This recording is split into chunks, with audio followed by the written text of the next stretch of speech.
한번 따라해 보겠습니다. 내가 여호와께 피하였거늘.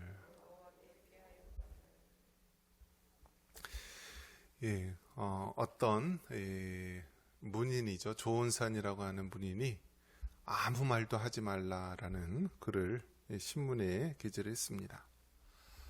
우리가 살고 있는 이 세상에 대해서 그의 글을 통해서 이렇게 풍자적으로 읊은 글인데요.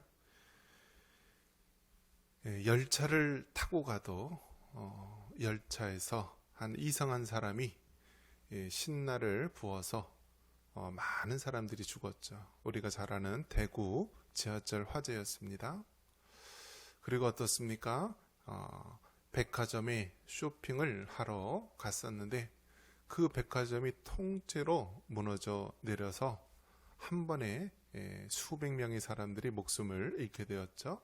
그게 바로 이제 삼풍 백화점 사건입니다. 또 어떻습니까? 학생들이 수학여행을 가기 위해서 제주도에 가기 위해서 배를 탔는데요. 그 배가 정말 그 진도의 팽목항에서 침몰하게 되어서 한 300여 명의 또 학생들이 그 자리에서 목숨을 잃게 되었습니다. 지하철을 타도 안전하지가 않았고, 또 백화점에 쇼핑을 가도 안전하지 않았고, 또 배를 타도 안전하지 않았고, 이번에는 어떻습니까? 길을 가는데도요, 길에서 사람이 죽은 아주 초유의 사태가 벌어지게 된 것입니다.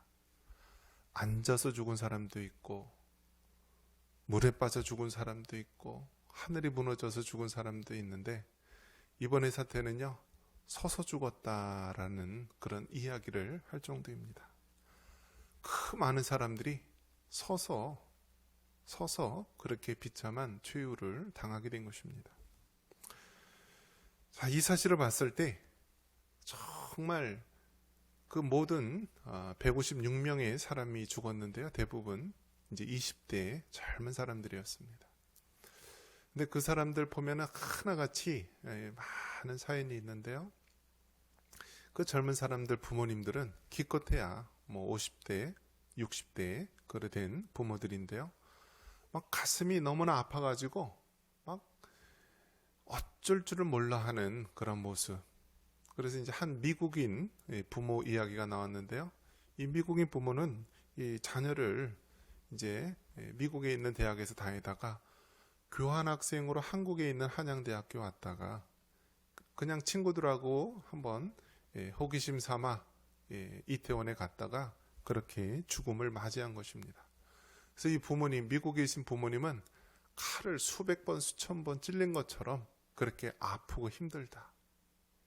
그래서 한국에 와서 그 자식의 시신을 가져가야 되는데 내가 한국에 가면 뭔가 사고를 칠 것 같아서 못할 것 같다. 그래서 대사관 통화에서 아들의 그 화장한 그것을 받기로 했다. 이런 이야기를 듣습니다.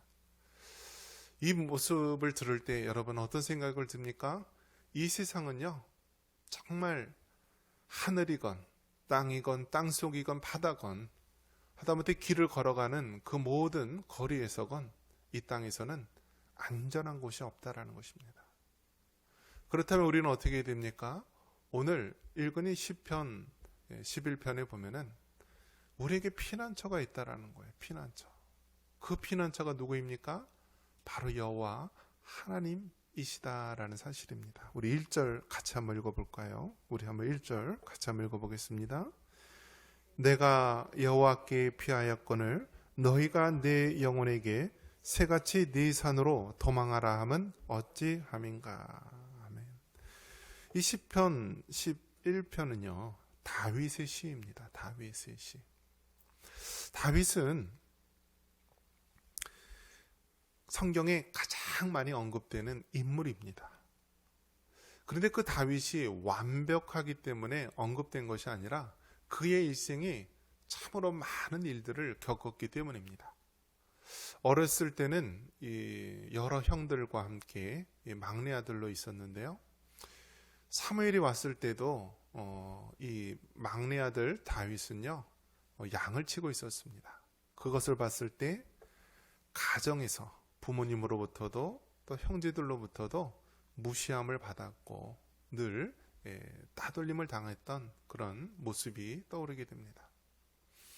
또 목자에서 이제는 찬양하는 사람, 그래서 다윗이 찬양을 하면은 막 귀신도 떠나가고 이렇게 하나님을 찬양했던, 그래서 이 시편의 대부분의 많은 이 시편을 지은 사람이 누구냐면 다윗입니다. 다윗. 그리고 또 다윗은 어떻습니까? 그 전장을 누렸던 용맹한 사람이었습니다. 그래서 이 다윗은요, 전쟁 가는 곳마다 많은 승리를 거뒀습니다. 그래서 하나님 앞에 다윗은 하나님이 성전을 짓고 싶은 그러한 거룩한 마음이 들었지만 하나님이 뭐라고 거절하십니까? 네 손에 전쟁에서 너무나 많은 피를 흘렸기 때문에 너 때에는 하나님의 성전을 지을 수 없다. 그래서 결국 그의 아들인 솔로몬이 성전을 건축하게 되죠. 또 집안에서 얼마나 많은 일들이 있었습니까?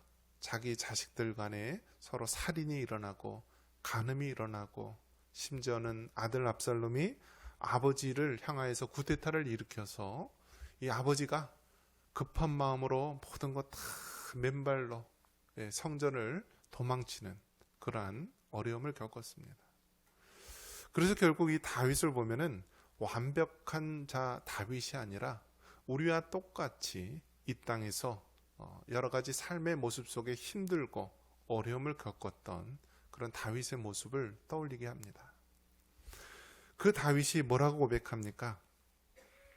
이 세상에 많은 사람들이 자기를 해하려 하고 해치려 하고 속이려 하고 이 땅의 그 어떤 것도 우리에게 참된 위로와 소망이 되지 않지만 여호와 하나님만이 우리의 참된 피난처가 되시고 여호와 하나님만이 우리에게 참 소망이 된다라는 것입니다.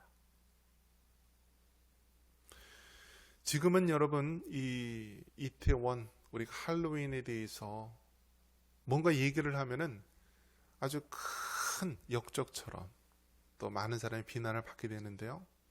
우리나라 동성애의 본고지가 이태원이었습니다. 이태원.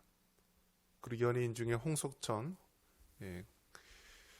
그 홍석천도 이태원에서 가게를 하고, 그래서 이 이태원이 클럽에 들어가지 않아도 이 거리에서 그날 아주 눈뜨고 볼 수 없는 그런 퍼레이드를 합니다. 그래서 실제로 그곳에서 있는 사진들을 보면은요, 그냥 여자가 거의 반나체로 스타킹 같은 거 입고 그렇게 퍼레이드 하고, 그래서 그 클럽 안에만 그냥 음악 소리가 큰 게 아니라 이 거리 바깥에서도요, 각 클럽에서 나오는 그 음악 소리 때문에 그냥 사람들 대화가 안 될 정도로 그러한 광란의 모습이었다라고 말을 합니다. 자, 그러한 그 모습 속에서 많은 젊은이들이 사실은 호기심 속에서 간 것입니다. 그래서 사람들이 그 할로윈 데이 때는 여러 가지 분장을 합니다. 막 귀신, 마귀, 도깨비, 하다못해 경찰이 나타났는데도 경찰도 그 할로윈 데이 분장한 건 줄 알고 사람들이 오해할 정도로 그 할로윈 데이 그 시간에는 마치 광란의 거리처럼 그러한 모습이었다라고 합니다. 자, 그러한 모습 속에서 정말 이 세상의 많은 젊은이들이 그쪽으로 마음을 빼앗기는 것입니다. 그곳에 있는 사람이 다 문제 있는 사람, 문제 있는 우리 자녀들, 다음 세대가 아니지만 그 이태원이라고 하는 데는 오늘날 많은 사람들, 많은 젊은이들의 마음을 빼앗기는 그런 곳이다라는 것입니다.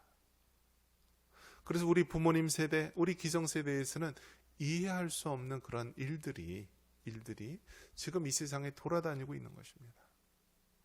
이제는 술 먹는 것에 대해서 뭐라고 얘기하지 못할 정도로 이제는 마약이 너무나 많이 번성하게 퍼져 있고요.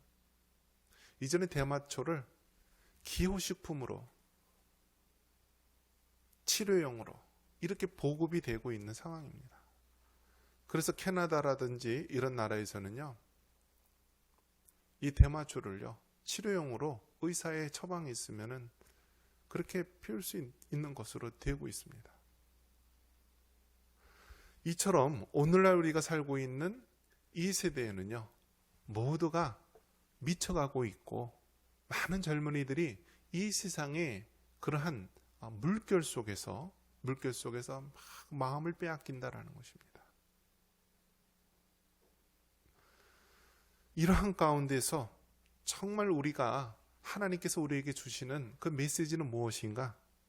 세상 사람들이 모두가 다 죄악의 길, 쾌락의 길, 방탕의 길, 자기가 원하는 그러한 길로 가지만 우리에게는 여호와께로 피해야 된다. 우리 주 예수님께로 피해야 된다라고 말하고 있는 것입니다. 아무리 세상에서 우리에게 큰 즐거움을 줄 것 같지만은 결국 그 끝은 어떻게 됩니까? 비참한 최후가 되는 것입니다. 죄악으로 말미암아 우리 많은 자녀들과 젊은이들이 죽어가고 있고요. 이번에 이런 사태를 보면서도 정말 우리 기성세대, 우리 먼저 믿은 우리 하나님의 백성들이 그 영혼들을 향하여서 기도하고 그 영혼들이 주님께 돌아올 수 있도록 우리가 전도하고 인도해야 되는 것입니다. 왜 그렇습니까? 세상의 마지막은 파멸과 멸망이기 때문입니다. 그렇기 때문에 우리의 참된 피난처가 되시는 그 예수님을 우리가 전해줘야 되는 것입니다. 자녀를 잃은 그 부모들에게 우리가 뭐라고 위로의 말을 할 수가 있겠습니까? 이 세상의 그 어떤 언어로도 위로할 수가 없을 것입니다. 하지만 성경은 말하고 있습니다. 이 세상의 삶이 끝이 아니라 죽음 이후에는 영원한 삶이 있다라고 말을 하고 있습니다. 누구든지 그 예수님을 믿는 자에게는 영원한 영생의 길이 있다라고 말해주고 있습니다. 그래서 성경을 읽다 보면은요, 우리에게 진정한 소망은 오직 부활이 되시는 예수님에게 있음을 말해주고 있습니다. 그래서 고린도전서 15장은 우리가 부활장이라고 말하면서 다른 한편으로는 소망장이라고 말합니다. 즉 사망의 권세를 이기고 부활하신 것, 이것이 우리에게 참된 소망이 된다라는 것입니다. 이번에 너무나 많은 젊은 영혼들, 그 많은 영혼들이 죽음을 맞이했습니다. 그 죽음에 대해서 우리가 어떻게 세상의 언어로 위로할 수 있겠습니까? 하지만 성경에 나와 있는 우리 예수님이 곧 부활이요 생명이 되기 때문에 그 예수님만이 우리의 진정한 소망이 되는 것입니다. 사랑하는 성도 여러분, 이 세상에 그 어떤 것도 안전한 곳은 없습니다. 하늘을 봐도, 지하철을 타도, 큰 배를 타도, 하다못해 거리를 걸어가도 이 세상은 참된 안식처가 없습니다. 오직 예수님만이 우리의 참된 피난처가 되시고 소망이 되심을 믿으시고, 우리 주변에 있는 그 고통당한 영혼들, 방황하는 영혼들에게 우리의 참된 피난처가 되시고 소망이 되신 예수님을 전해주시고, 그들이 주 안에서 위로를 얻고 소망을 얻을 수 있도록 그렇게 복음을 전할 수 있는 우리 모두가 되기를 주님의 이름으로 축원합니다.